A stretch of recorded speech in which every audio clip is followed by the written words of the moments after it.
Reaching for the stars. How does the Church of Scientology attract some of America's biggest celebrities? And what do the stars get out of it? The secrets of Scientology.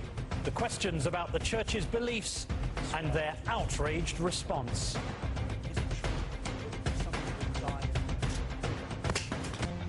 Good evening. Celebrity endorsement can be a crucial part of any promotion or product.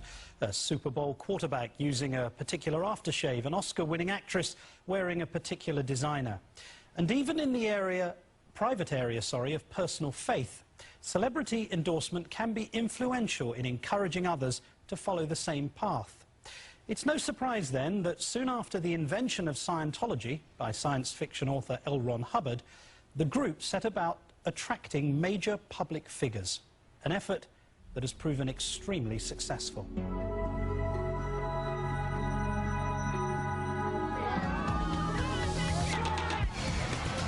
Celebrities and the Church of Scientology seem to go hand in hand.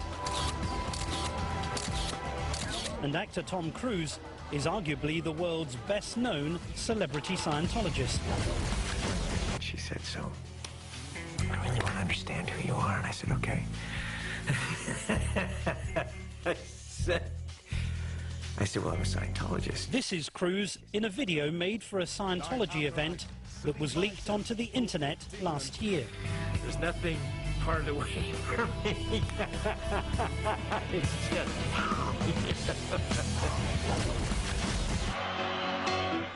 Tom Cruise first burst onto the scene in a pair of white socks and not much else in risky business. Then he was a fighter pilot, a bartender, and by the time he uttered those now immortal words in Jerry Maguire, You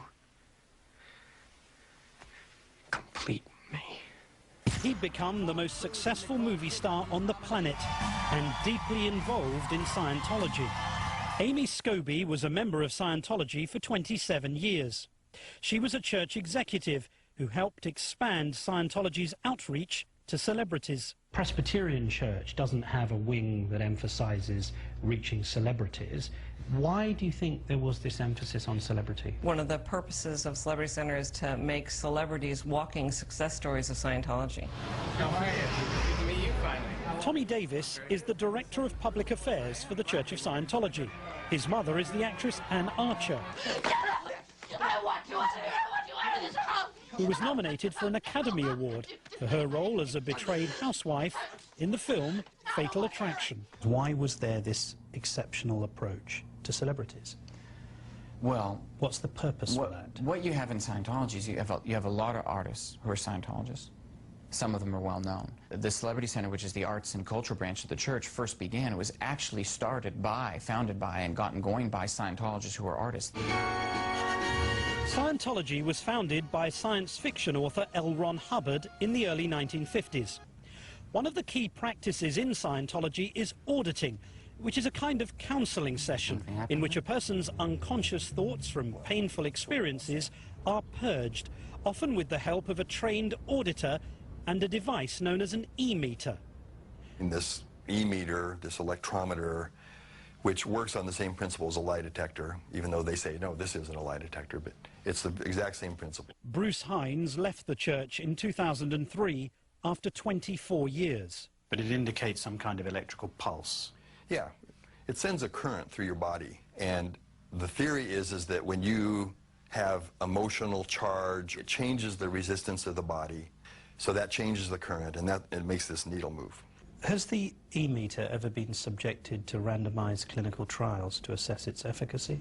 I have no idea. I don't know why it would be. It works in Scientology, and that's what people use it in.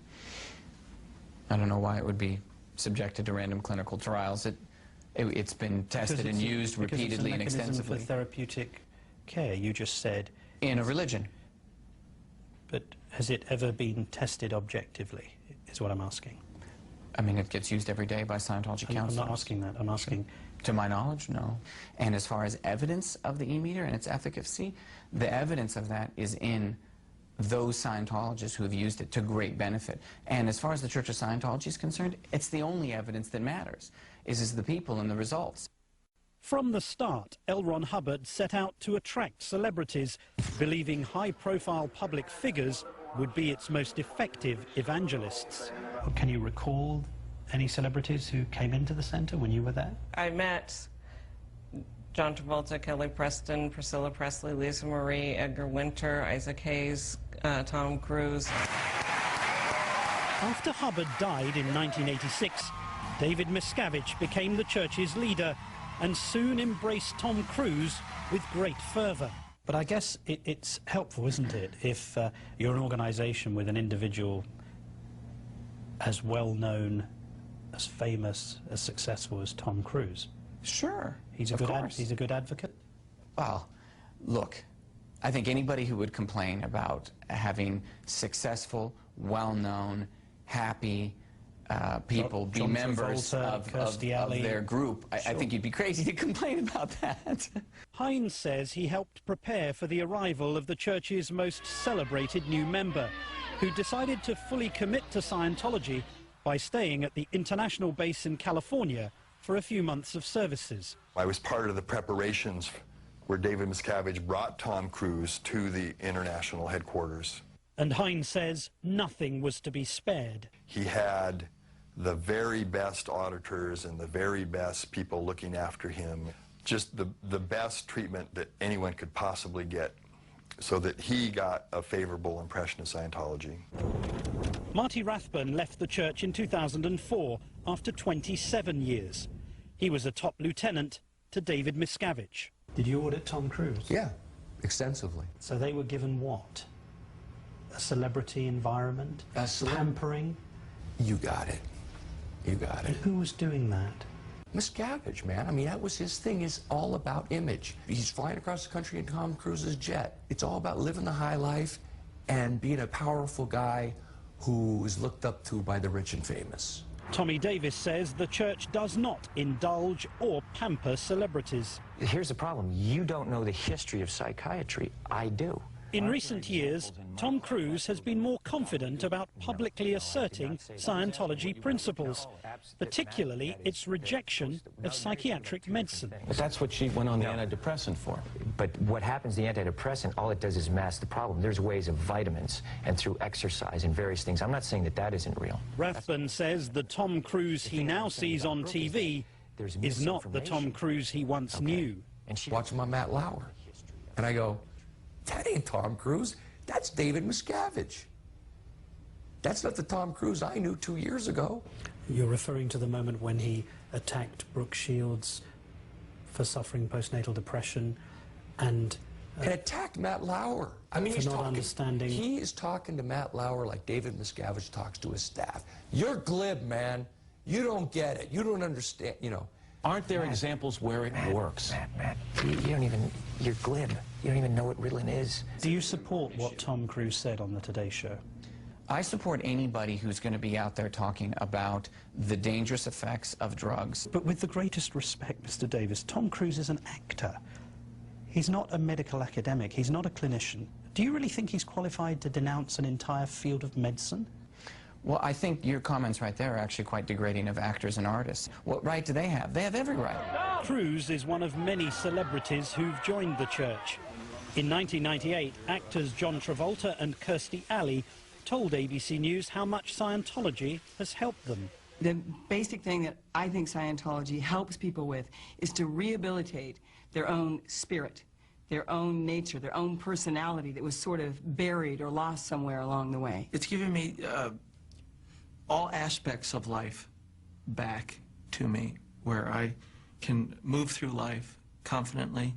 I can move through life feeling fulfilled. I look forward to life every day.